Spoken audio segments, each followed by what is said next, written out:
are my sunshine, my only sunshine. ನಮಸ್ತೆ, ನಾನು ಈ ವಿಡಿಯೋದಲ್ಲಿ ನಿಮ್ಮೆಲ್ರಿಗೂ ಜರ್ಮನಿಯಲ್ಲಿರೋ ಡಸೆಲ್ಡಾರ್ಫ್ ಅನ್ನೋ ಸಿಟಿನ ತೋರಿಸ್ತೀನಿ. ನಾವು ಆಸ್ಟ್ರಿಯಾಯಿಂದ ರಿಟರ್ನ್ ಆಗಬೇಕಾದ್ರೆ ಸಂಡೇ ಅರ್ಲಿ ಮಾರ್ನಿಂಗ್ ಡಸೆಲ್ಡಾರ್ಫ್ನ ರೀಚ್ ಆದ್ವಿ. ಸೊ ಇಷ್ಟು ಬೇಗ ಮನೆಗೆ ಹೋಗಿ ಏನು ಮಾಡೋದು, ಒನ್ ಡೇ ಫುಲ್ ಇದೆಯಲ್ಲ, ಹಾಗೆ ಡಸೆಲ್ಡಾರ್ಫ್ನ ಎಕ್ಸ್ಪ್ಲೋರ್ ಮಾಡೋಣ ಅಂತ ಹೊರಟ್ವಿ. ನಾವು ಫಸ್ಟು ಜರ್ಮನಿಯಲ್ಲಿ ಪಬ್ಲಿಕ್ ಟ್ರಾನ್ಸ್ಪೋರ್ಟ್ ಹೇಗಿರುತ್ತೆ ಅಂತ ಎಕ್ಸ್ಪ್ಲೋರ್ ಮಾಡೋದಕ್ಕೆ ಹೊರಟ್ವಿ. ನಾವು ಡೇ ಪಾಸ್ ತೊಗೊಂಡು ಹಾಗೆ ಟ್ರಾಮ್ನಲ್ಲಿ ಸಿಟಿನ ಒಂದು ರೌಂಡ್ ಹೋದ್ವಿ. ನಂತರ ಸಿಟಿ ಒಳಗಡೆ ಒಂದು ವಾಕ್ ಮಾಡ್ತಾ ಅಂಡರ್ಗ್ರೌಂಡ್ ಮೆಟ್ರೋನ ರೀಚ್ ಆದ್ವಿ. ಅಂಡರ್ಗ್ರೌಂಡ್ ಮೆಟ್ರೋ ಕೂಡ ಹೇಗಿರುತ್ತೆ ಅಂತ ಎಕ್ಸ್ಪೀರಿಯೆನ್ಸ್ ಮಾಡಿದ್ವಿ. ಆ್ಯಕ್ಚುಲಿ ಸಂಡೇ ಆಗಿರೋದ್ರಿಂದ ಜರ್ಮನಿ ಫುಲ್ ಖಾಲಿಯಾಗಿತ್ತು. ನೆದರ್ಲ್ಯಾಂಡ್ಸಲ್ಲಿ ಹೀಗಿರಲ್ಲ, ಸಂಡೇನೂ ಕೂಡ ಜನಗಳನ್ನ ನೀವು ನೋಡಬಹುದು. ಆದರೆ ಇಲ್ಲಿ ಪ್ರತಿಯೊಂದು ಸ್ಟೋರ್ಗಳು ಕೂಡ, ರೆಸ್ಟೋರೆಂಟ್ಸ್ ಕೂಡ ಕ್ಲೋಸ್ ಆಗಿತ್ತು. ಮತ್ತು ರೋಡ್ಗಳು, ಸ್ಟ್ರೀಟ್ ಮತ್ತು ಎಲ್ಲ ಪಬ್ಲಿಕ್ ಪ್ಲೇಸಸ್ ಕೂಡ ಖಾಲಿಯಾಗಿತ್ತು ಆಲ್ಮೋಸ್ಟ್.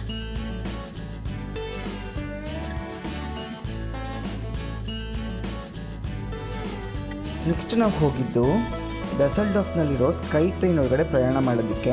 ಏನಪ್ಪ ವಿಶೇಷ ಅಂದರೆ ಎಲ್ಲ ಟ್ರೈನ್ಗೂ ಚಕ್ರಗಳು ಮತ್ತು ಕನೆಕ್ಷನ್ಸು ಕೆಳಗಡೆಯಿಂದ ಇದ್ದರೆ ಈ ಟ್ರೈನ್ಗೆ ಮೇಲಿಂದ ಇರುತ್ತೆ. ನಾವಿದನ್ನು ಉಲ್ಟಾ ಟ್ರೈನ್ ಅಂತ ಹೇಳಿ ತಮಾಷೆ ಮಾಡ್ತಾ ಇದ್ವಿ ಕನ್ನಡದಲ್ಲಿ. ಈ ಟ್ರೈನ್ ಮೇಯ್ನಾಗಿ ಡಸೆಲ್ಡಾರ್ಫ್ನ ರೈಲ್ವೆ ಸ್ಟೇಷನ್, ಏರ್ಪೋರ್ಟಲ್ಲಿರೋ ಡಿಫ್ರೆಂಟ್ ಟರ್ಮಿನಲ್ಸ್ ಮತ್ತು ಕಾರ್ ಪಾರ್ಕಿಂಗ್ನ ಕನೆಕ್ಟ್ ಮಾಡೋದಕ್ಕೆ ಇರೋದು. ಈ ಟ್ರೈನ್ ಹಾಗೆ ಫುಲ್ಲಿ ಆಟೋಮೆಟಿಕ್, ಅಂದರೆ ಡ್ರೈವರ್ ಎಲ್ಲ ಏನೂ ಇರೋದಿಲ್ಲ, ಆಟೋಮೆಟಿಕ್ಕಾಗಿ ರನ್ ಆಗುತ್ತೆ. ಈ ಟ್ರೈನ್ನ ಒನ್ ಸೈಡ್ ಜರ್ನಿ ಬಂದು 7 ಮಿನಿಟ್ಸ್. ಈ ಜರ್ನಿ ನಮಗೆ ತುಂಬಾ ಒಳ್ಳೆ ಎಕ್ಸ್ಪೀರಿಯೆನ್ಸ್ ಆಗಿತ್ತು. ನೆಕ್ಸ್ಟ್ ನಾವು ಹೋಗಿದ್ದೆ ಡಸೆಲ್ಡಾರ್ಫ್ನ main tourist attraction center, the Rhine tower. ಇದು ಡಸೆಲ್ಡಾರ್ಫ್ನ ಟಾಲೆಸ್ಟ್ ಬಿಲ್ಡಿಂಗ್. ಇದು ಆ್ಯಕ್ಚುಯಲ್ ಆಗಿ FM ರೇಡಿಯೋ ಮತ್ತು ಟೆಲಿವಿಷನ್ ಟ್ರಾನ್ಸ್ಮಿಷನ್ ಟವರ್, ಆದರೆ ಟೂರಿಸ್ಟ್ ಅಟ್ರಾಕ್ಷನ್ ಸೆಂಟರ್ ಅಂತ ಕೂಡ ಹೇಳಬಹುದು. ಈ ರೈನ್ ಟವರ್ನ ಟೋಟಲ್ ಹೈಟ್ ಬಂದು 789 ಅಡಿ. ಲಿಫ್ಟ್ನಲ್ಲಿ ಮೇಲೆ ಹೋದರೆ ಒಂದು ರೆಸ್ಟೋರೆಂಟ್ ಇದೆ. ಈ ರೆಸ್ಟೋರೆಂಟ್ನ ವಿಶೇಷತೆ ಏನಂದರೆ, ಈ ರೆಸ್ಟೋರೆಂಟ್ ನೆಲದ ಜೊತೆಗೆ ರೊಟೇಟ್ ಆಗುತ್ತೆ, ಅಂದರೆ ತಿರುಗುತ್ತೆ. ಜೊತೆಗೆ ಸುತ್ತ ಗ್ಲಾಸ್ ಇರೋದ್ರಿಂದ ನೀವು ಒಳ್ಳೆ ಪನೋರಮಿಕ್ ವ್ಯೂನ ನೋಡಬಹುದು.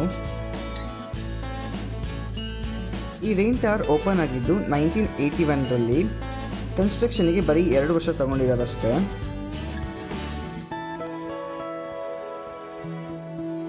ಮತ್ತು ಈ ಬಿಲ್ಡಿಂಗ್ನಲ್ಲಿ ಒಂದು ಡಿಜಿಟಲ್ ಕ್ಲಾಕ್ ಕೂಡ ಇದೆ. ಇದು ವರ್ಲ್ಡ್ಸ್ ಲಾರ್ಜೆಸ್ಟ್ ಡಿಜಿಟಲ್ ಕ್ಲಾಕ್.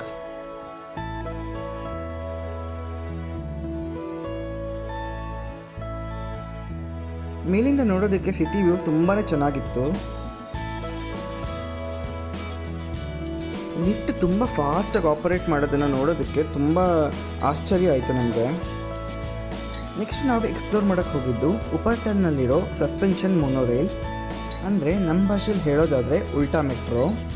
ಈ ಸಸ್ಪೆನ್ಷನ್ ಮೊನೊರೈಲ್ ಓಪನ್ ಆಗಿದ್ದು 1901ರಲ್ಲಿ, ಅಂದರೆ ಇದು 100 ವರ್ಷಕ್ಕಿಂತಲೂ ಹಳೆಯದು.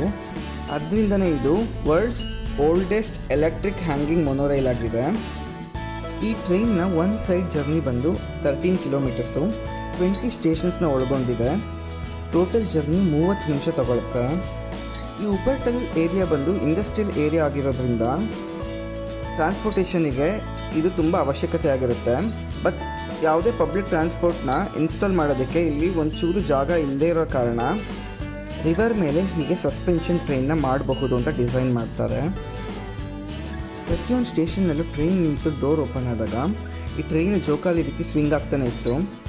ಅದು ಒಂದು ಒಳ್ಳೆ ಅಡ್ವೆಂಚರಸ್ ಆಗಿತ್ತು ನಮಗೆ. ನೋಡಿದ್ರಲ್ಲ, ಒಂದು ಸಂಡೇ ನಾವು ಡಸೆಲ್ಡಾರ್ಫ್ ಸಿಟಿನ ಹೇಗೆ ಎಕ್ಸ್ಪ್ಲೋರ್ ಮಾಡಿದ್ವಿ ಅಂತ. ಈ ವಿಡಿಯೋ ಬಗ್ಗೆ ನಿಮ್ಗೆ ಏನು ಅನಿಸ್ತು ಅಂತ ಕಮೆಂಟ್ಸ್ನಲ್ಲಿ ತಿಳಿಸಿ. ನಮ್ಮ ಚಾನೆಲ್ನ ಸಬ್ಸ್ಕ್ರೈಬ್ ಮಾಡಿ. ಧನ್ಯವಾದಗಳು.